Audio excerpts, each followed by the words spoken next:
Welcome to the 2023 Saltwater Sportsman National Seminar Series, filmed on location at the IGFA and brought to you by Bass Pro Shops and Mako Boats. You're about to learn from some of the best teams of saltwater anglers. And to really glean the most from the seminar series, listen to the little things, the small subtleties that we are doing in our day-to-day fishing that turns out to be really big in terms of catching more and even larger fish. Let's get right down to it. Session number one. Coming to you from the IGFA in Fort Lauderdale, Florida, it's the Saltwater Sportsman National Seminar Series, brought to you by Bass Pro Shops and Mako Boats. Get ready, everybody. Here's George Poveromo. Welcome to 2023 Saltwater Sportsman National Seminar Series presented by Bass Pro Shops and Mako Boats. We're going to jump right into the session. Florida Keys Mahi fishing. Quite the panel for this. Right next to me, one of the living legends in saltwater sport fishing, and a true legend at that, Bud Mary's fame. We have none other than Richard Stanczyk. Glad to have you on board. Thank you, George. Glad to be here. Good to see you all. Next to Richard, out of Key Largo, he is heck in the backcountry and on the patch reefs, light tackle pro, Captain Chris Hanson. Thank you, George. And seminar series veteran, Alan Wenzel, who not only fishes throughout the Florida Keys and South Florida, but the Bahamas. And we're going to tailor this particular session on Mahi or dolphin to the Florida Keys. And Richard, I'm going to shoot this one over your bow first. It was always May being really the start of the dependable or reliable Mahi migrations. You tend to get some of those bigger fish in May, and you still get a decent run of May fish, a little into June, then it seems like it quiets out. And then you come into August and September, which have been gangbuster consistent months. What is your thought on the current migration status of dolphin through the Florida Keys? You know, George, I've been fishing for dolphin for about 70 years, 50 I'm in the Keys. You know, you could put the compass on 180 and head out towards the rips, guaranteed in May, the birds would be on the big fish. Yep. They'd be tailing to the southwest, and we could fill the box with those slammers. That is not the case any longer. As a matter of fact, you've got to struggle to catch big fish now. And what's really amazing, it's hard to believe this, but the best dolphin run out of the marina, and we've got 17 charter boats there, that I saw this year came after summer and in the fall. And 2 weeks ago, we caught a good catch of dolphin in the Keys. So there is no longer that consistent thing that we talked about with the dolphin.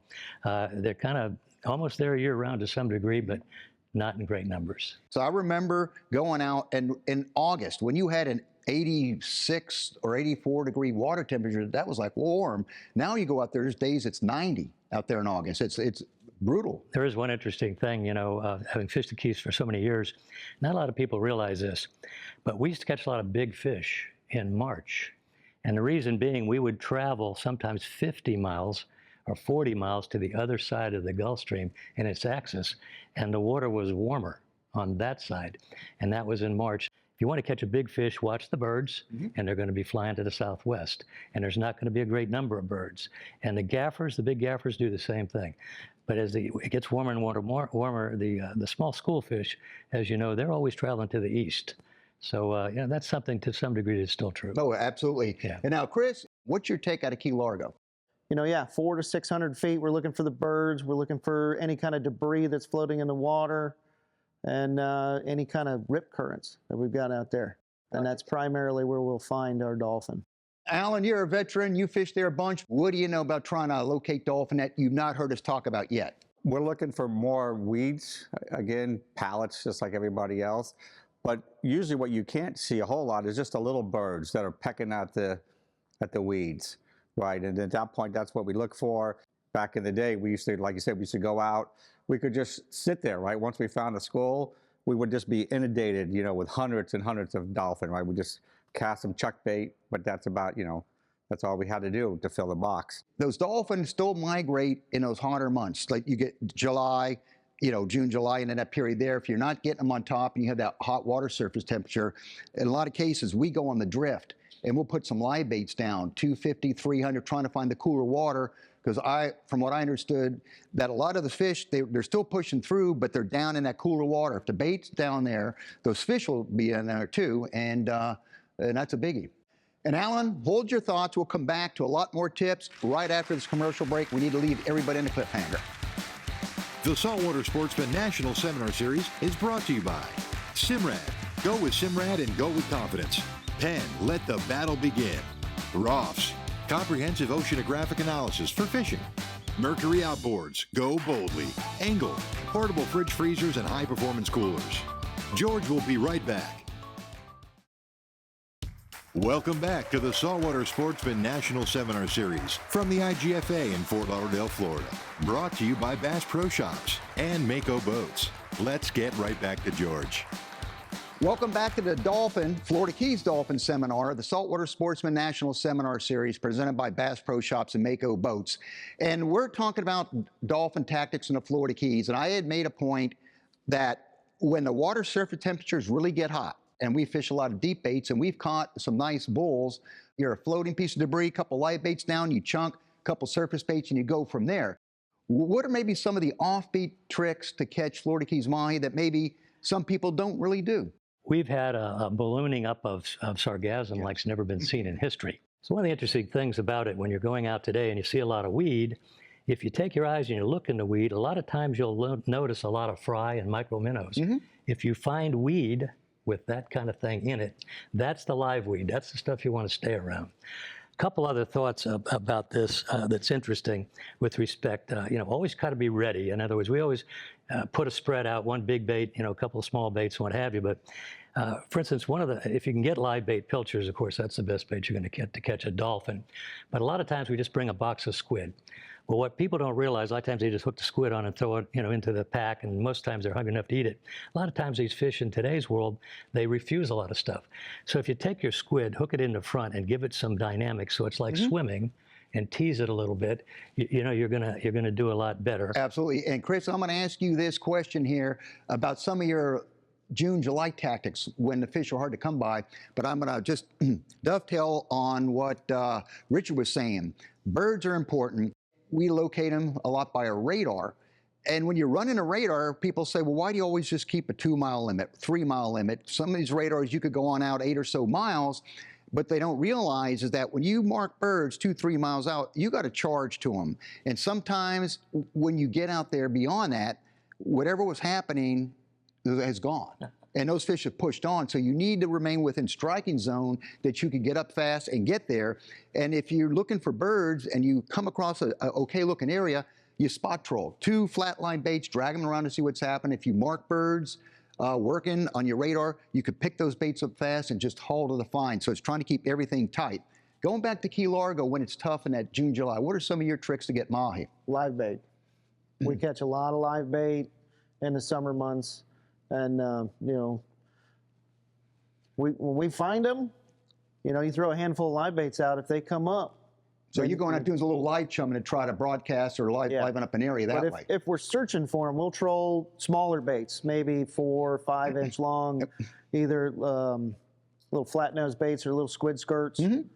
And that seems to draw them in pretty good too. If you find any birds, you can almost leave them in the water and just pick up speed a little bit.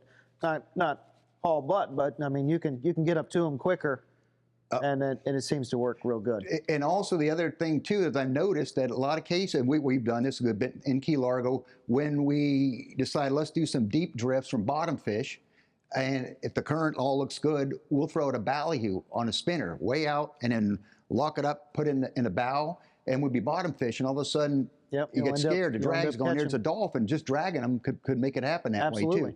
And Alan, we're going to come back to you, but first, we're going to leave you on another cliffhanger. We're going to go to a commercial break. So you are watching the Saltwater Sportsman National Seminar Series. Mahi is the subject, and we are coming right back. The Saltwater Sportsman National Seminar Series is brought to you by Rapala, your best shot at a world record. Suffix, always use the best line. VNC, your expert in hooks. Williamson Lures for the pelagic playground. Starbright, blending technology with performance since 1973. George will be right back. Welcome back to the Saltwater Sportsman National Seminar Series from the IGFA in Fort Lauderdale, Florida. Brought to you by Bass Pro Shops and Mako Boats. Let's get right back to George. You're back watching the Florida Keys Mahi session with our very distinguished panel of experts. And I'm going back to Alan Wenzel, and we're trying to truncate some of the tricks that we use to catch Florida Keys Mahi. There's been times that we've thrown everything at them that we've had. We've tried jigs, we've tried live pilchards, cigar minnows, ballyhoo. But sometimes the one thing that actually got them really excited was large shrimp. Because as Mr. Stanczyk was saying back, you pull up a big chunk of sargassum and you shake it. What's in there besides minnows is also crabs and live shrimp, little bitty shrimp. So it's just something that they haven't seen that big of in a while. So sometimes they just, have that happen. Not very often that we have to go to that side, but when they're really not biting, we put a nice big shrimp, which is hard to find. Well, and on that is if you want to get the large shrimp out of Bud Mary's, I heard that Richard puts them aside for his sons. So you got to talk to his sons. Well, I got a great relationship with his son, so he sneaks me every now and then. One thing that I really live a lot by is you have a spinner, 50-pound test braid, stretch of 40-pound monofluorocarbon, and a chugger. And you get one of those Rapala chuggers, they cast a country mile, and you just start chugging, and it makes a commotion, and they make them in different patterns. They make a Mahi pattern, those big Mahi eat their own flying fish patterns, and these fish think this is a crippled flying fish that can't get up and go, and that either gets clobbered or it brings the school around. Then you go to the smaller spin gear and have fun with it. Live bait and chugging is, while it's dynamic and effective when we come to do it, but when you really just want to catch fish, live bait is the key. No doubt. Now, Richard, you look like you're about ready to, I could tell when you're ready to elaborate on something, because I could tell that head and those looks. What do you got going on? It's something funny, George. In reading your email or your text, you told us that we could bring a prop. Yes. And I'm looking around, I don't see anything except a bottle of rum and a what have you, but I may very well have the very best prop of all. And that something is? I have never failed to take, something that you can produce fish anywhere you go. And I brought it with me, George. And this is what everybody should carry. There you go. Fishing. Now, is that autographed by Bouncer? Oh, Bouncer. Yeah. I don't think Bouncer likes bananas. No, he does not. But no. I passed up my breakfast this morning because I wanted to get that tip out there for you. Okay. Yep. So I'll eat that after the show. And I sort of subscribe to your way. I have bananas in a boat too, and it doesn't make a bit of difference. Bouncer would argue, I got yelled at by him by bringing a banana one day, but that's another topic we could talk about later. I had the pleasure of taking Bouncer deep dropping recently, and there were two, and I had Kenny Spalding, who's 80 years old, 87, and the two of them had never caught a barrel fish or a wreck fish, and my son Nick put them on these fish. They each caught one, and Nick has a full body suit. That is a banana suit. So, anyway, I don't know what to tell you. There's one more thing I'd like to get out there. A lot of times we're out there, we're running gun and looking for dolphin, this, that, and everything, and you come across debris.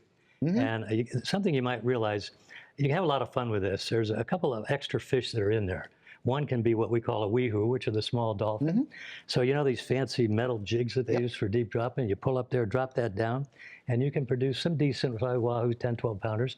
The other one is one of my favorite. I don't eat a lot of fish, only fried, and I really only like the batter and the ketchup. But triple tail. Yeah. And a triple tails, now there's a trick there. They're always mixed in with thousands of jacks and bait and everything else. But if you take a bunch of bait and throw it over there, triple tails are lazy. They'll stay there while all them other ones are chasing that stuff. Pitch your bait to the triple tail, use a light line. It's a really underrated fish, not only for the fight, but to eat. So and one that's thing, my tip. Very good tips, especially the banana one. Going back that I failed to even bring up, and this is crucial in Mahi fishing anywhere, especially in the Florida Keys, is knowing what the Gulf Stream is doing itself. That's the lifeblood to a lot of these fish when they migrate. And I'll study those patterns religiously and a Ross fishing forecast analyses to know where that true western edge of the Gulf Stream is. Does it meander certain points and come over, like you're talking about the ragged bottom off Isla Morada, about where that comes into 600, 300 feet, and then zigzag back out. Knowing where the true edge is helps you find a lot of debris. It's that mixing of the current, nutrients in there, and a lot of times these Mahi get on that. So I study that a lot, and sometimes on the real slow days, and it's nice and calm. Sometimes we'll run and take a look and see what's on the eastern side, try to find the edge over there too. But we're going to take a commercial break, and we'll come right back to this session. You're watching the Saltwater Sportsman National Seminar Series, filmed on location at the IGFA. We're coming right back. The Saltwater Sportsman National Seminar Series is brought to you by Atlas Tracks, satellite tracking of recreational pleasure boats, supply vessels, and fishing fleets. Columbia Sportswear, stay cool and protected while fishing. JL Audio, ahead of the curve. ACR, building survival products since 1956. Florida Keys and Key West, visit flakeys.com. George will be right back. Welcome back to the Saltwater Sportsman National Seminar Series from the IGFA in Fort Lauderdale, Florida. Brought to you by Bass Pro Shops and Mako Boats. Let's get right back to George.